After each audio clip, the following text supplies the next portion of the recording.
I allowed to have a black guy on my shirt? I didn't ask. I'm sorry. We should have cleared that with security. Right. We prefer it. It's Jimi Hendrix. So here at Comedy Fight Club, we love black people shirts. Yeah. And this is the Comedy Fight Club podcast, Comedy Fight Club Confidential. This is where we talk about roast battling. This is where we get a little bit deeper. We talk about our personal feelings.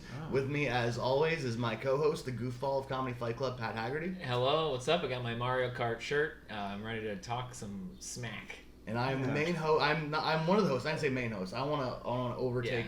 Pat does. This is Pat's house and all of his equipment. So actually, Pat is the main host. But he lets me talk first for some reason. I'm the big dog, the BXG, DXG, and we have a great guest today. We have Nathan Orton. He's one of our best roast battlers, and he's a hilarious judge every time.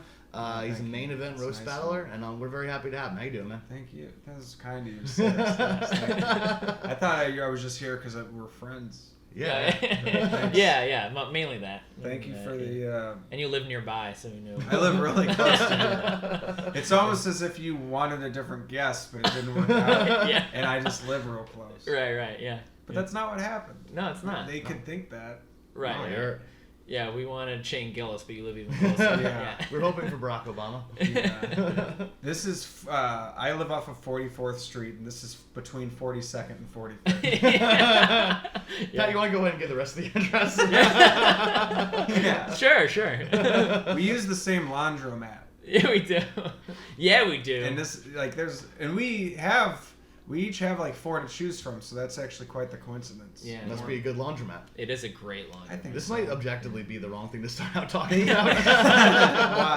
Why? Laundromats? Laundromats that no one can see or ever will see. Do you think right. No one can see what? No one will ever know what laundromat you're talking about. Yeah, it's a laundromat. Yeah. What's the name of it? I don't. Squeaky clean, dry clean. I don't know. Really? Yeah, I don't know.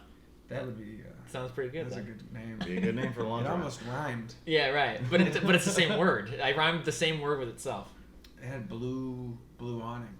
Yeah, it has a blue awning. That's all I know about it. Yeah. What do you know about blue awnings? Not much, but I know a lot about roast battling. With our guest, he's done a lot of roast battles. Do you like roast battles? What I like is a nice, clean shirt. I like to do my laundry. At the right place. Yeah, I like the idea of like the laundry. I like the science of it. You know, where like first that like the water is like dissolving the detergent, and that like hot water dissolves the detergent, and then it rinses it. Like so, I'm thinking of the stages of it being clean, and even more than that, I love the stages of it drying. Like I love putting it in the dryer, and then it like turns there. I'm like, I wonder how dry it is after like 5 minutes. You know? Yeah, because you don't want it to get too dry. No.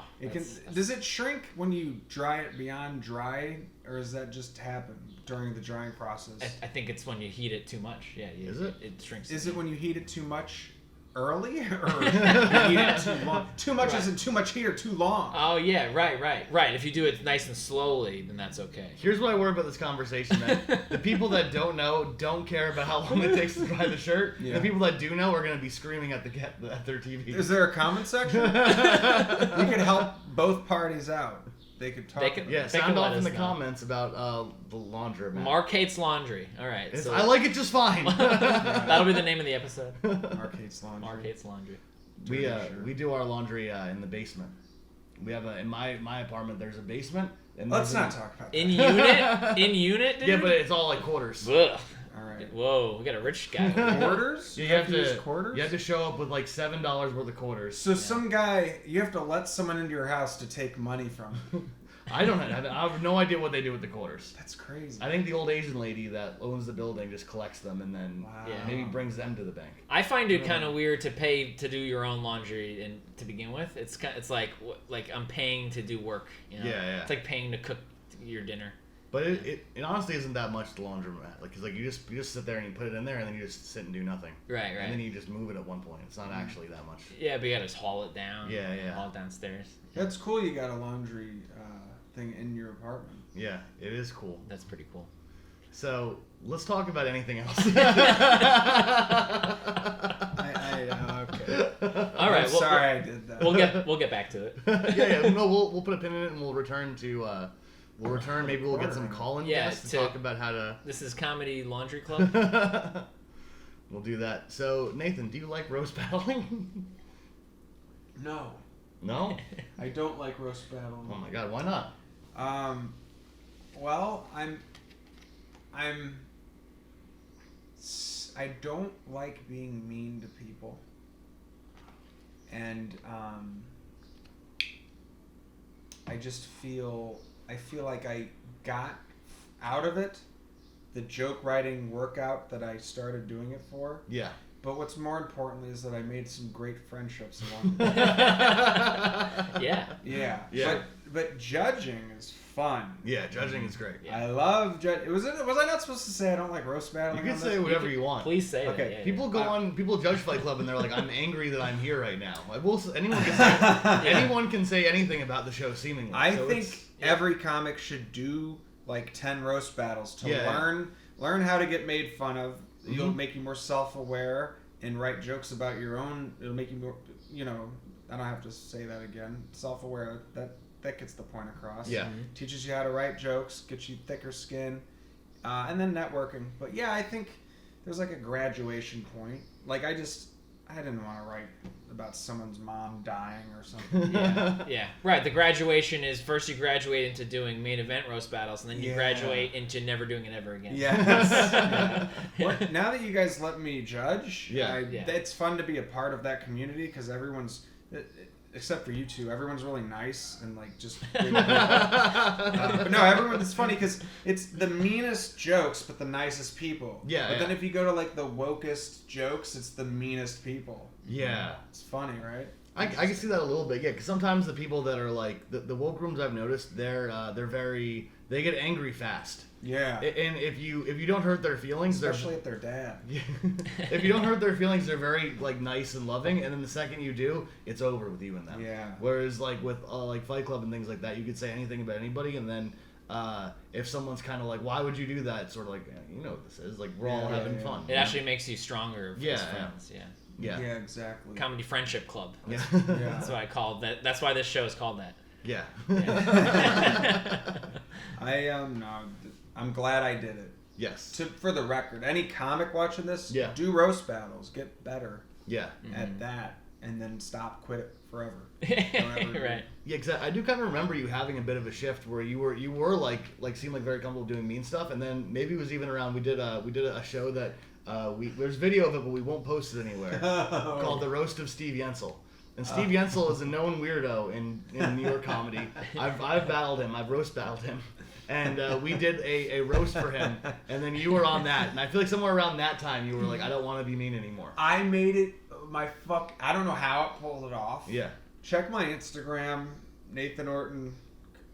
I don't even know. Whatever. I don't even know. It has my dumb fucking face. Yeah, Nathan's Hot Dogs. Nathan'sHotDogs.net. It's just a website with my cock flopping around. It's like, it's a real thing. Patreon. It's nice. No, I made it my goal to just write compliments. Yes.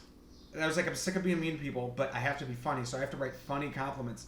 And it worked. And then ever since then, I've only judged, and I just am nice to the roast. Well, that's like the bit that I do. It doesn't matter. Yeah, well, because you can. Because I'm just really nice. I love that bit. The bit that you do as a judge, which is to immediately say something very kind.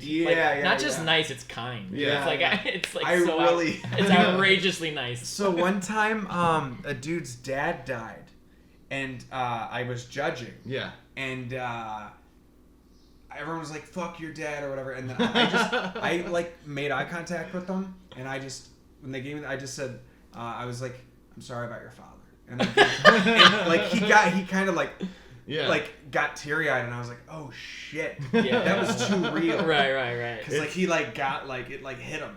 Yeah. Because I was real sincere. I felt so bad. He was choking up. You actually hurt him the most. His dad died 2 days ago. Right. Sorry about your father.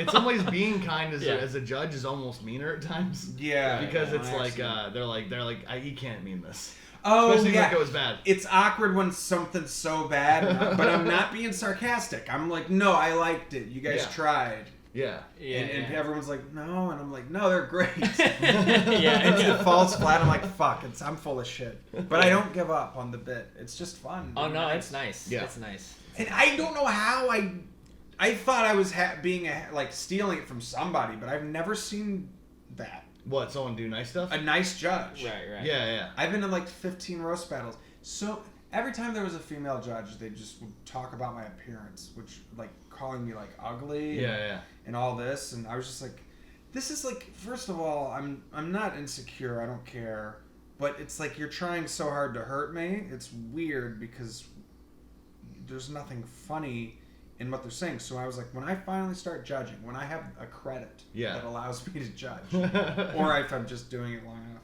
I'm gonna be nice to people, and it's fun. It's more fulfilling. Yeah. It's also more inclusive, so it actually makes the crowd laugh more. So it's like we're all having a party to laugh about it. Yeah. Well, especially at New York Comedy Club or at many other roast battles, they just like, oh, we better be mean. That's what we're supposed to be here for, is to be mean. Yeah. Comedy Fight Club is generally more goofy. Yeah. It pushes forward the silliness. I also try not to be too mean when I'm judging because I'm like one of the producers of the show, so it feels mean to it feels weird to have someone on your show. They're doing you a favor by doing the show, and then you're like, you're a fucking idiot. Yeah. Why would you do the show? It's like, I don't know, we asked you and you were nice to us. Like, it feels mean to then completely bury them. So I always, when I can, try to say what I think they did well with. And because sometimes whether you do good or bad has nothing to do with your jokes. Sometimes you'll have jokes that on another night would do totally fine, but for whatever reason that audience hates you and it just everything bombs. So sometimes it is kind of random who does well and who doesn't. Yeah, and it makes for a good show if someone bombs. So it's just like, thank you so much for bombing. You're doing us a real big favor by bombing. Nothing's funnier than two new roasters who have terrible jokes and they're reading them. They're just terrified. There's no punchline, and it's like, this is like art in a way. It's like someone this is created for us. Oh yeah, a big personality, like a raving lunatic is my favorite on the show. Just someone who's just like a big personality. Sometimes they Rudy their way into winning. I love that so much. That's my favorite. I suspect the people that watch don't like it as much as I do. But to me, it's my favorite. Is whatever we have someone just going nuts on stage. I love it. Do you guys like seeing a comic bomb so bad that it's dead silent and it's the only thing that genuinely makes you laugh besides seeing Louis or Dave, the virtuosos of comedy, that'll make you laugh, right? Because it's so good. But below that, all the levels, no matter how good the comedy is, I can watch it and appreciate it, and wow, that was so good. When I see someone bombing awkwardly and it's quiet, I'm fucking dying. That's my favorite. And it's not even a vicious thing because I'm on their team. Come on, because you've also been there but before. It's so funny. Yes, I've been in a few roast battles, not a bunch, only a couple, where I've been the one that loses and I've been bad. And I kind of like having those out there because it's I think it's good for your ego to not be every video of me online is amazing. There's a one or two where I'm that was bad. Then the story of the video is that I lost and I was bad. I kind of like having that out there in a way. That's why I post any stand-up, because it's so bad. It's look how I'm losing this whole. I'm losing the crowd. This whole time. Yeah, I knew I took there was a level up I felt in myself in stand-up comedy when I started really not just appreciating, not just understanding why a set was bad, but enjoying when a set was bad. I was wow, I'm really liking how bad this person's doing. Yeah. But let's talk about winning a little bit. What do you think was your greatest roast battle victory? Oh my god. That's a tough one.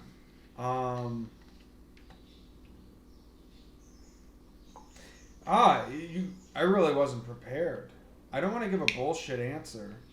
Let me throw some at you, because I was looking at some of the videos you have on the channel that are more popular. The one against Dalton Pruitt.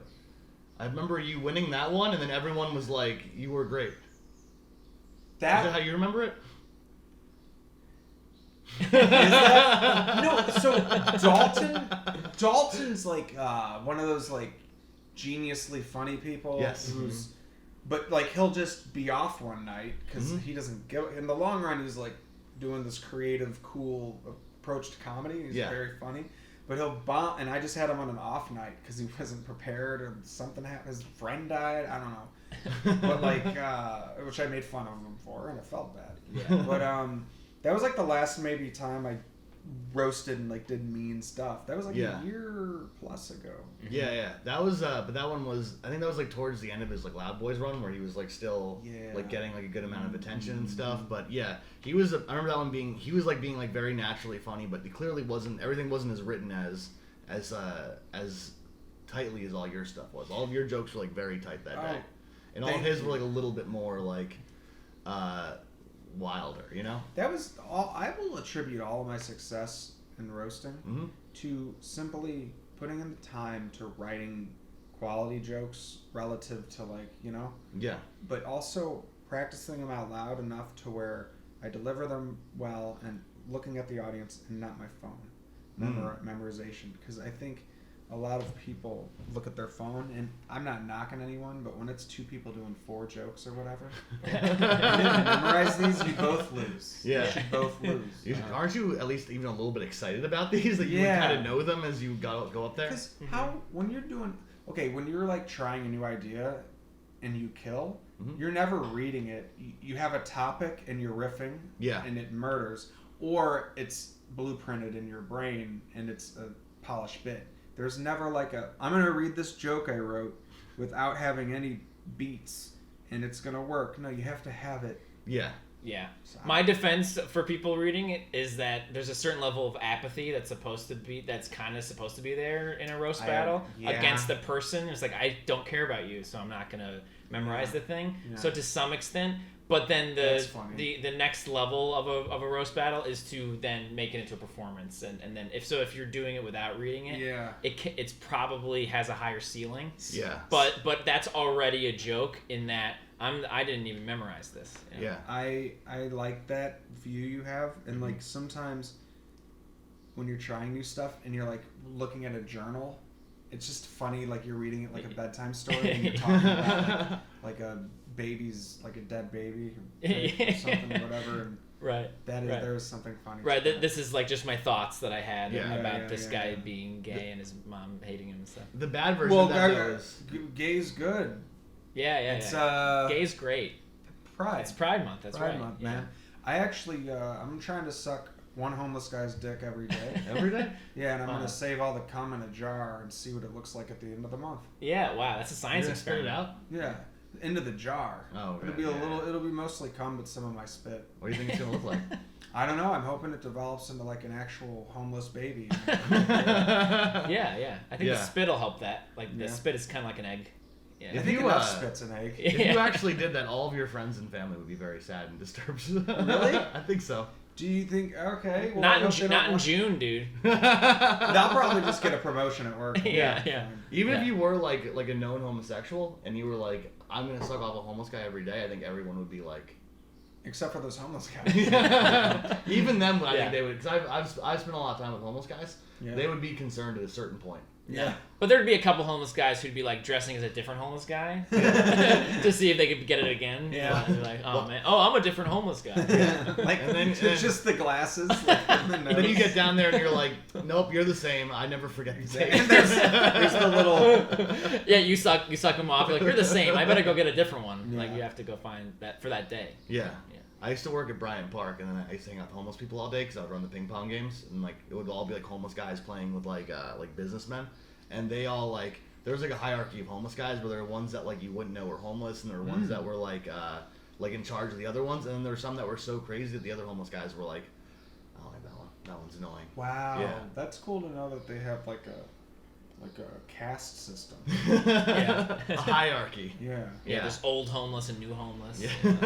That's crazy. Yeah.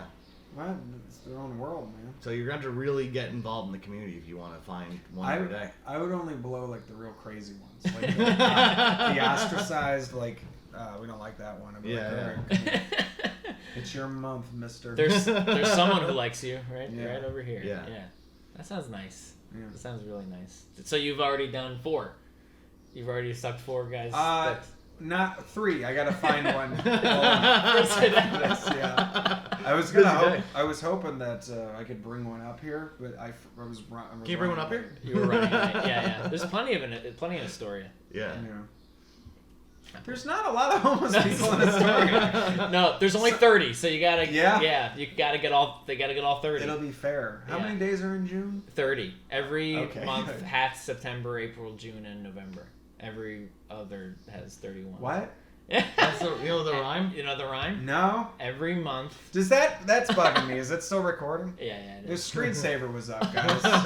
For a This minute. says hello. I'm sorry. Yeah. Thank you for letting me know. Yeah. I wanted to wait till it would have ruined the set.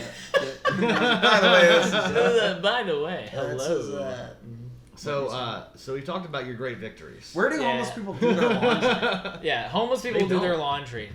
Or they depending on where you are, like some people do like hand wash in like the river. Yeah, and that would be one of the few things I would do if I were homeless is laundry. You do laundry? Yeah. That's how you get higher up on the homeless hierarchy. Is you do your laundry, you ride a skateboard, you do things like that. It's pretty cheap. You get $5 together. You could do it. You could do it. So we talked about your roast battle victories, and you seemed disinterested. Let's talk about roast battle defeats. When you beat me, I was so upset. so upset. Because want to know why? Why? There was a really good joke I wrote. Yeah. That was like in the pocket. And when it went to overtime, I wasn't prepared and I forgot and I didn't do that joke. Not that I would have won. But you just had such a better overtime thing. And that was back when I was hyper competitive. And didn't realize that it when you have enough losses in roast battle, you realize, okay, so like there's complete landslides, but then there's a lot of like coin flips, and you can't be mad at like a close one. Yeah, like you and Ben. Yeah, if it's a funny battle, like it's a funny video, I think it's good. That one was interesting to me because like you ever see Austin Powers 3? Yeah. There's a guy who like there's the mole guy, and then like Austin Powers always went, I just need to address that he has a mole on his face. You've got a famous brother, and I had a little bit of that in my head where I'm like, he doesn't want to talk about his brother, don't bring it up. So I got it all out of my system during that battle. That's funny. Where I did the pose and I was like, I'm a huge fan, and then now I'm like, I don't just ever mention it again. That's great. And there's never with that topic, I don't get mad at friends ever for bringing it up. It's fine. Yeah. And fans, I get it. Anyone who's a fan. The only time that's annoying is when people make jokes comparing me to my brother. But, like, how can I put this? Like, if I don't know, if like my brother and then me, and then someone who's here, and this is all very arbitrary visual I just came up with. If my brother's here and I'm here, and then someone here is making fun of me relative to my brother, I'm like, but you're whether it's like physical, like muscles or success or talent, anything like that, it's like, well, okay, he's great. I'm just his brother. Like I'm not. Yeah. That doesn't mean I'm not doing well at things. Yeah. And then it's just always weird. Or when people assume that I have it easy when I think it's the other way around. It's like reverse white privilege, you know? When you have a famous relative. Because people, they see you and they go, oh, okay, he's fine. He doesn't need help. And they try to actively not help you. Yeah. That's kind of... I think you're also more conspicuous in a way that you wouldn't be otherwise. Like like if I post a bad video, way more people are like, oh, he sucks, his brother's just famous, that's why he has any opportunity. Yeah. That's annoying. And that makes me want to be more of a hermit and get better and better and better and better. That's kind of why I'm weird with social media. Yeah. Right. I put out that Caroline set, and it's just me in a red shirt that clashes with the background, and I hate every video. It's a nice shirt, though. Yeah. The shirt itself is great. I could see that, though, where, like, you think something... Because I watched your set there, and you had a great set, and I thought you were dressed very nicely. But, like, I definitely could see, like, you get the video back, and you're like, that was such the wrong shirt for video. Like sometimes you film yourself and you're like, this is gonna be great, and then you're like, oh fuck, I did a thing wrong, and the whole video looks weird now. Oh yeah, I'm an idiot. Well, it's the only button-down shirt I've ever really had. Yeah. Right. And it looks like I was teaching like a salsa dancing class. It's bright red shirt. It's like the button, like no undershirt. I have no chest hair, so I was just like this kid with like a hormone imbalance, headlining Caroline's for no reason, because his brother's famous probably. Yeah. But I remember it as being silky. Is it a silky it shirt? wasn't silky. I just remember it that way then. I'm glad you Yeah, did. yeah. I'm glad. I just think of you as a guy who'd wear a red silky shirt. I'd love to wear a silky shirt. Yeah. Like a blue or a white.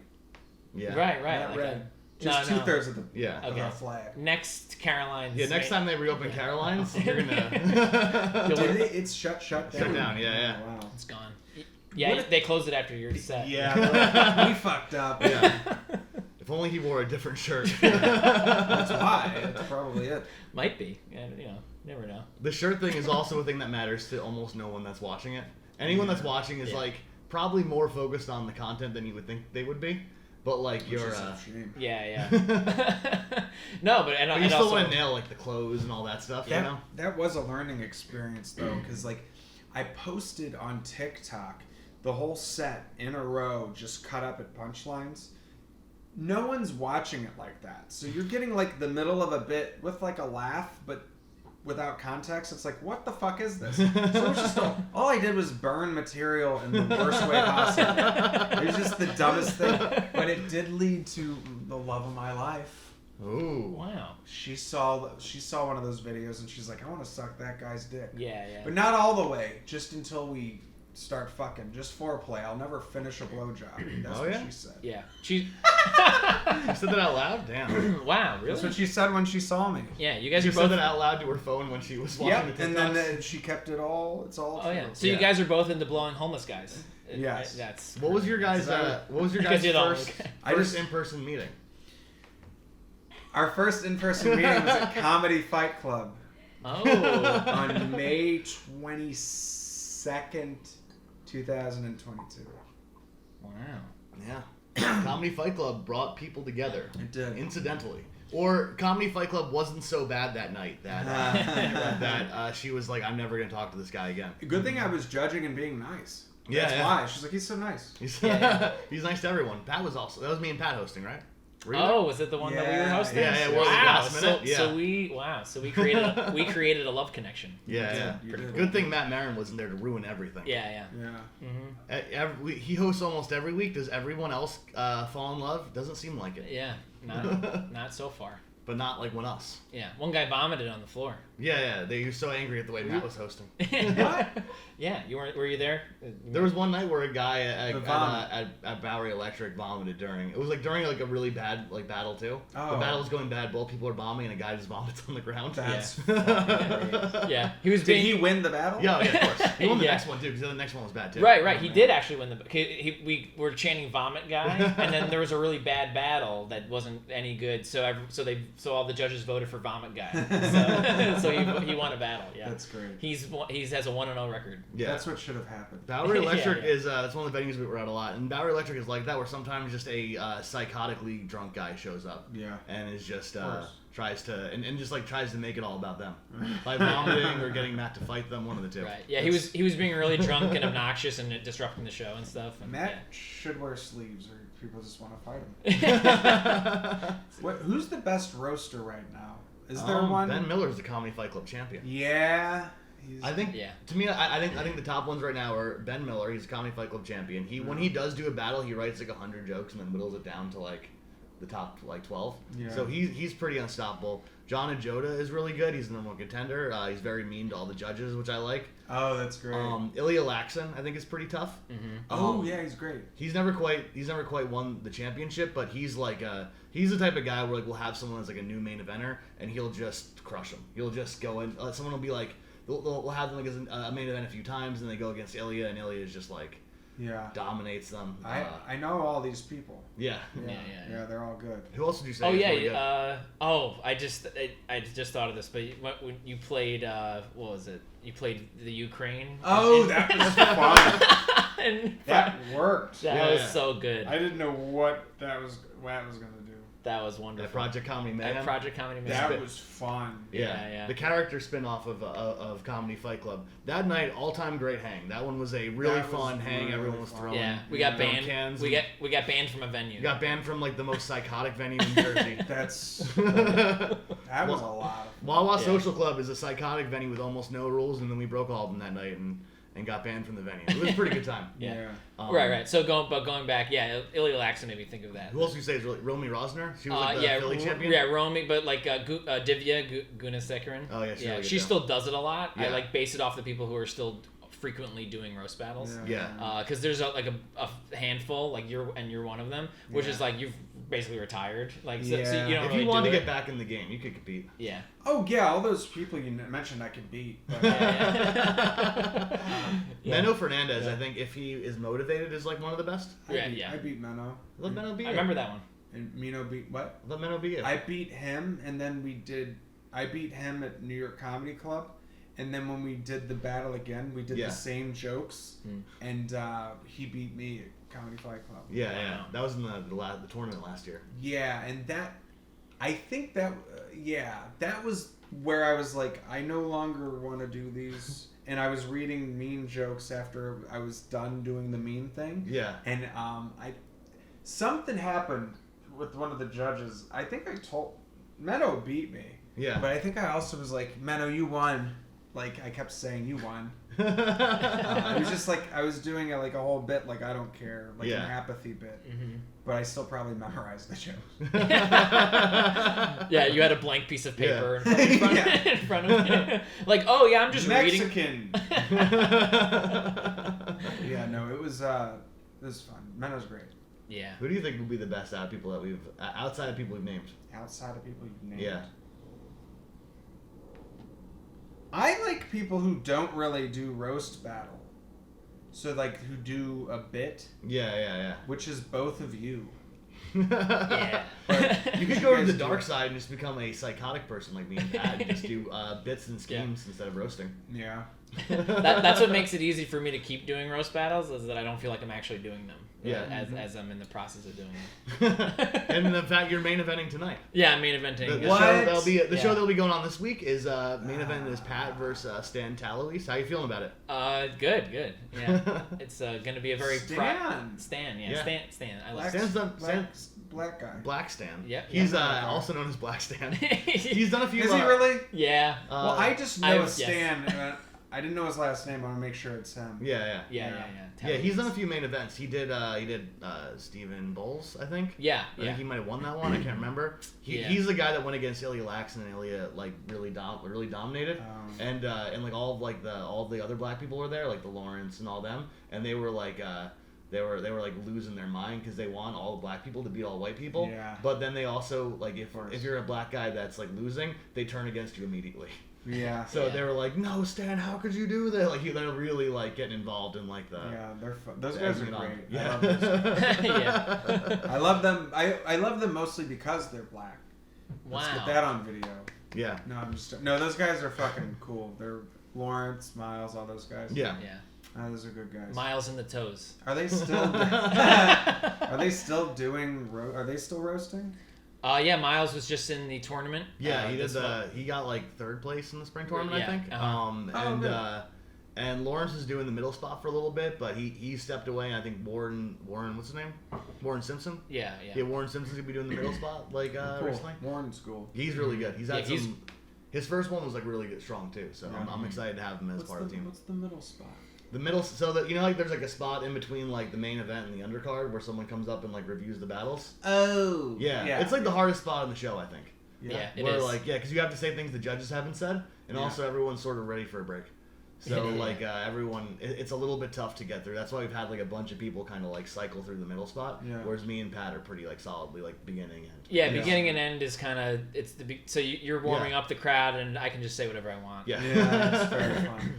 But also there's times where the beginning and the end both go terribly, and me and Pat don't care. Exactly. Right, yeah. But it's stressful at first because you're like on video and you're like, fuck, I'm on video and the opening didn't go great. And then it doesn't affect your life anyway. Yeah, right. I've gotten to the point where when it goes poorly, I'm like, that was fun. That was really funny that didn't go well. Yeah, so it flips eventually. as you know. Who are some of your least favorite roast battlers? Do you have any of your least favorite? I'm just talking shit now. Yeah. Oh. You know what? I'll do this. It's the only thing. It's the only thing that popped to my mind. Yeah. Mm-hmm. I was in a tournament at New York Comedy Club, and because I thought winning might get me into the club because I'm naive, I took it real seriously, and I was doing great. And then I went up against Claire something. I forget her name. Alexander? That's probably it. Yeah. By the way, nothing against her. She's funny, blah, blah, blah. But I had great jokes memorized, and I, like, sliced her through her. Mm-hmm. And, the first round. And then, like, a judge, like, turned the crowd on me somehow. Yeah. And there was barely a crowd there, but they were all her friend. Like, she had, like, a lot of friends there backing her up. Mm-hmm. And then in the second round, where it's not tit for tat, but it's all in a row, she read, like, a 3-minute, like, very funny, but very long, more than 3 jokes. So she did, like, 10 jokes read off of it. And so she took that round. And then it was just like let's give it to the underdog chick in the third round. And I was like, but this is a possibly career-impacting thing. Yeah. And then I was like, fuck roast battle. That she's the one who made me go, you know what, this is all a crapshoot, coin flip bullshit. That nothing against her, but it was very. I recorded it and I've shown friends, and they were like, "Oh yeah, you got robbed." Yeah. So that's when I was like, "Fuck roast battle," but then I was also sick of being mean. So Yeah. nothing against her. I don't hate her, but that was my worst experience with roast battle. Which never would have happened to you at Comedy Fight Club. No, it would not have. It would not have. No. And my jokes were getting like It might have groans. happened at Comedy Fight Club. Groans? Why, were they too mean? Mm. Or they were interpreting them as too mean? Groans. They thought you were too mean. I had a joke, so she has a big chin. And I had a joke that was like, Claire was actually a childhood actor. You guys remember in Titanic when the lady was in the water holding that baby? Yeah, Claire was the iceberg. The iceberg, or Claire's chin was, it was written tighter than that. Yeah. Oh, yeah. But that's what I remember. Mm-hmm. And like, so you guys laughed, and it's a decent joke. That got like dead, like, oh. Then she would like come at my appearance, and it would be like, oh. Yeah. So I'm like, okay, this isn't fun. Well, there are some. I don't know if this applies to this situation. I feel like I'm just bitching. Yeah, right. Then she would do 9/11. You're like, come on, that's worse than Titanic. Yeah. That's what that's what this is all about, is airing grievances. But Right. but no, like there's sometimes you do have, like, if it's a women judges, I notice they almost take it personally if you like make fun of a woman's appearance. Yes. Especially if they don't perceive you as hot as the woman you're doing it to. Yes. Because I think it comes to like a thing where, like, I just psychoanalyze, and it comes to being like, if he can call her ugly, then someone can call me ugly. I'm not going to let that happen. Yeah. So they try to. I've seen it happen like a few times. They try to shut down where, and it almost always lands in the crowd where you're kind of like, you're saying she's ugly. Well, look at you, and then it kind of like they get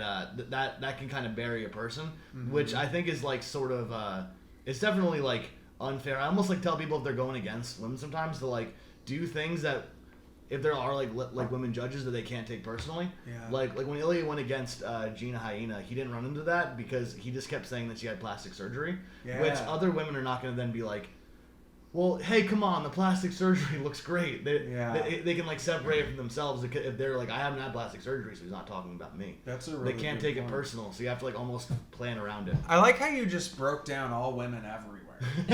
No, just these women. A lot of women, I think, probably watch roast battles and know that it does not involve them anyway. No, I get where you're coming from, and like from my experience, I know what you mean. Yeah. Like that you broke it down perfectly, and like it's weird not to make like general blanket statements, but women shouldn't be judges. In roast battle. Yeah. I've gotten in fights with a lot of women judges during my roast battles. Yeah. Some pretty successful women. Because you're like comedians. a handsome white guy, so you're the problem. Right. Yeah. But you need to know that. And I'm like doing a thing and saying a lot of bad words. Yeah, and yeah. they really hate me. Yeah. Like Rosebud Baker, I got in a big like argument with her. How did you get into a fight with her? She just like was yelling at me while I was doing doing my thing, and she said, "Yeah, everyone hates it," and I said, "No, they all really like it. They're all laughing at what I'm saying." And she said, "Yeah, well, they're dumb," and then she got booed. That's great. Her. That's smart. Yeah. That was a good move. Yeah. By her. Rosebud. This never happened to me because I'm like a known feminist. my first, I was roasting Bobby Sheehan, like my first or second battle at the stand, and this female judge, I forget her name because it's not important. She won't do anything ever. But she was like, "You look like you're supposed to be hot, but you're not." And this is like, she said nothing about my jokes. There was no analysis of the battle. Just came at my appearance right away, and I'm just up there in my red silk shirt. Fucking look at that I just did at the laundromat. Ready to teach salsa.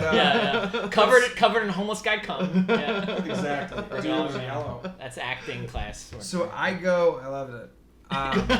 She said, "You look like you're supposed to be hot, but you're not," and I like it hurt. But then I was like, no, and then I just like took a second, and I don't know how I came up with it, but brevity.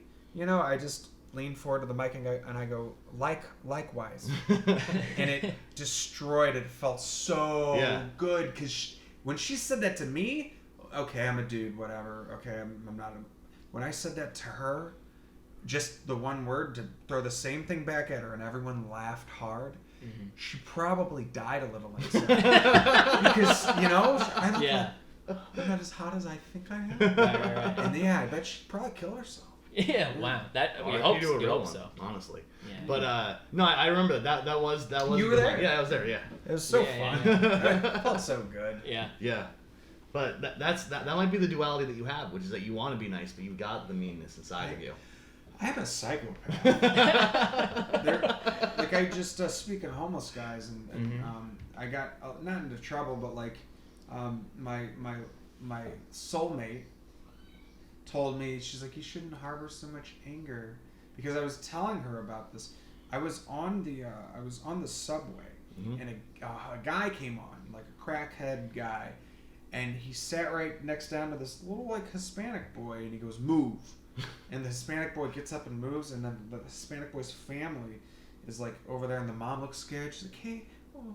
And so I stand up and I get between the homeless guy and the family, and I'm just standing there as like just to block them. And he just starts. He's like, fucking white, what a piece of fuck you. And he's got a lighter, and he's like lighting like close to me, and I just stood there and never did anything. I never did anything, but like. You know how bad I wish he would have, like, part of me wishes he would have, like, put his hands on me enough to where it's justified and you could just hit him. Mm-hmm. And then once he's down, you just bash his fucking head the ground, and then his head just breaks and it's just splattered. And everyone's like, oh my God. And your hands are all bloody and you're just like, you just scream. Fuck you fucking piece of shit. Yeah. And then, there's that. That's there. Yeah, and everyone on the train is like, yeah, well, the homeless guy was getting aggressive. So it's actually okay that he did that. Yeah. Although that did happen to a guy recently where a guy choked a homeless guy to death, and everyone was like, why that's scary? Like, people, that doesn't seem to be a universal positive reaction. Although if you live in New York, you're sort of like, I get it. Yeah, it's bad to kill a guy. Yeah. But like, why? I've had maybe 3 to 4 times a year, I have an aggressive person who I won't describe. Yeah. But an aggressive person, usually the same time, alright, but they'll start shit with me. And it's like, no reason. And you just stand there and ignore it. Knowing you could dismantle this person physically, but then it's like, now what? You get hepatitis because you cut your on his tooth, or you go to jail because you go too far, or there's a video of only you retaliating and now it's viral. Oh, this guy bullying, and it's like you just especially if when you do it, you do one of your brother's finishing moves. Exactly. I was gonna ask you this before. What would be your finishing move? My finishing move? If I were a wrestler? Yeah. If you don't mind. I've never thought of this. Yeah. His brother's ultimate finishing move is the punt to the head. So that's the move I'm imagining is that you save the day, you save like the Latino family, you save them, and then you're about to walk away, and then you're like no, and then you turn around and you do the the punt kick, but someone gets it like the angle they film it on TV. That's the viral moment. And then everyone's okay with it. Yeah. I want to know what my finishing move would be. Yeah. I think you got a good one. I don't have anything. Yeah. Do you said that you have a story about Climate Lounge? Was that what was that the story that you were saying? Oh, it's not a story. Yeah. But I'll tell you. Yeah. That was before air. He was telling us about this. Before air. Before Oh no, they weren't listening before we started recording. Oh. Okay. So these idiots. Climate Lounge / Cellar 77. I went back. It's a known open mic spot. It's like a known open mic spot.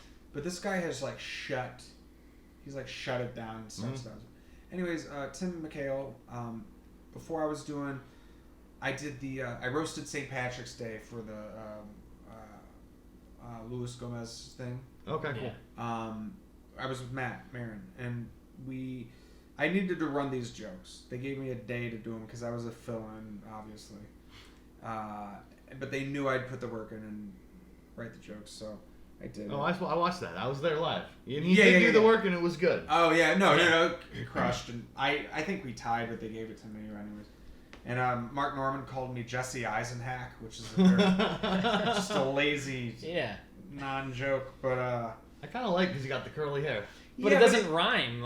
But I'm in acting school, and I'm like, is Jesse Eisenberg what I am? What I think people think I'm trying to do? Yeah. I don't even know who that is. How about Jesse Eisenturd? See, I like Jesse Eisenberg, so I'm like, that's good. Yeah. But shouldn't it sound like Eisenberg? That's what I'm getting. Yeah. In the joke. I don't know either. Anyways, but I like turd. Eisenturd, right? Yeah, Eisenturd. I'll call Mark. But I was running those jokes at Climate. Now that everyone knows why I was there, and it was the first time I'd gone back for a mic in like a year, and they gave me a glass of water, and I'm like pulling out a $5. I'm like, oh, I'll throw him a $5, probably $3, just keep $2, whatever. Oh, thanks, man. I throw him a $5. He's like, oh, it's $9 for a glass of fucking tap water. So I gave him $10 for. I'm not gonna not tip, obviously. I tipped him. Yeah. I went downstairs. I drank the water, and then I put the glass in my satchel, and it is now one of 2 glasses I have in my apartment. Yeah. I stole the glass. Right. I bought the glass for $9. Bought the They can glass. suck my dick. That's an expensive glass, even. That feels like that's definitely frontier justice. Yeah. What was it? And now he knows. Now. I've stolen multiple glasses Polish piece of shit from that gay bar that does mics. What's that one? The Phoenix. I have multiple Goose Island glasses from there. Really? Yeah. That's most of the glasses. Were they overcharging you, or are you just homophobic? I'm just a jerk. If I see good enough beer glass, I just take it. That's fair. Yeah. They charge you for a glass of water. That was recently? That was? $9 for a glass of water. That's and they justify it by, well, you're doing the mic, but it's like, okay. Yeah. But, like, it's, like, just too much money. Like, if it was, like, $5, it would be a lot, but you'd be like, that's the fee for the mic. Once the mic gets to be $10, you're like, what are we doing? Charge people $4 so people can give you a $5, and then your server gets $1, because no one's gonna not tip $1. And you make it convenient for everybody. You get your server paid, but it looks like, oh, it's $4, not $5. Like there's ways to be savvy and not a fucking dumb Polish cocksucker. That's Yeah. But that's what it's gotta be hard to be a Polish cocksucker too, because you gotta like have one guy to put it in his mouth and the other one. That's great. How many Polish guys does it take to suck a cock? Yeah. That's funny. That's good. But they have good practice with all the sausages. Yeah. They put a lot of sausage in their mouth. Yeah. Do you think anyone ever just sucks on a sausage for a while? How long would it take to get to the center of a sausage? Yeah. When I was like a while. When I was like a teenager, like maybe not a teenager. I was a certain age. I was whatever age that this story isn't sad for. But I was like 13 maybe. I had a Tootsie Pop, and then I was like, I'm gonna lick to get to the center of it, like they do in that commercial. And I watched the Dragon Ball Z marathon. I licked the Tootsie Pop, and it took 703 licks to get to like the first layer of chocolate. Wow. Took a lot. was 3 days ago. When she said Dragon Ball Z, I'm like, oh, there's nothing wrong with that. Yeah. DBZ, baby. Are you an anime guy? Yeah, so I watched Dragon Ball Z as a kid, and then now me and my soulmate. I'm just not saying her name. I don't know if that's weird. Yeah. But Soulmate. soulmate. That's yeah. We were watching, what is it called? Chainsaw Man. That's tight. Tokyo Ghoul. Titan Crash of Revenge. Attack on Titan. What's another one? Parasite was great. I love anime. Yeah, I watch One Piece every morning while I drink coffee. One Piece? One Piece. They're pirates. It's a pirate anime, and they. How can you be? Oh, One Piece. Yeah, One Piece. I think you meant like one, like their episodes are called pieces. This piece of Dragon Ball Z. I just watched like a piece. Just a piece, just a TikTok of Dragon Ball every day. TV is broken. Yeah. It's part of the. Right. Okay, that's cool. Yeah. One Piece. It's pirates. Yeah, it's pretty good. There's a conductor doing like, I have this piece. It's called Dragon Ball Z. Yeah. But I think that's we got to head out because we got to go to Grove. Yeah, we're getting. Do you have your wrestling move thought up yet? Probably a Destructo disc. Yeah. Krillin. Right. Yeah. Destructo disc. It works on anybody. It hurt Frieza. Yeah, that's pretty cool. That's badass. If you can hurt Frieza with it, then it's probably pretty good. But yeah, where can they find you? I live at 2576 44. If you go on his TikTok, you can watch his old Caroline set in order. But watch it out of order and get angry. Nathan Orton NYC. I don't post on Instagram. I don't care about social media. I don't advertise well or try hard. But in like 10 years, I'll probably be famous. Yeah, and then if you find this 10 years from now, this is be what he was like. Because of this video. Yeah. Yeah. Thank you so much for doing this. And thanks for having me. It's fucking great. This is great. Very natural. Yeah, and on Thursday we're gonna air Pat versus Stan Talabese. And That's right. Thanks for watching. All right, say a curse word. Jew.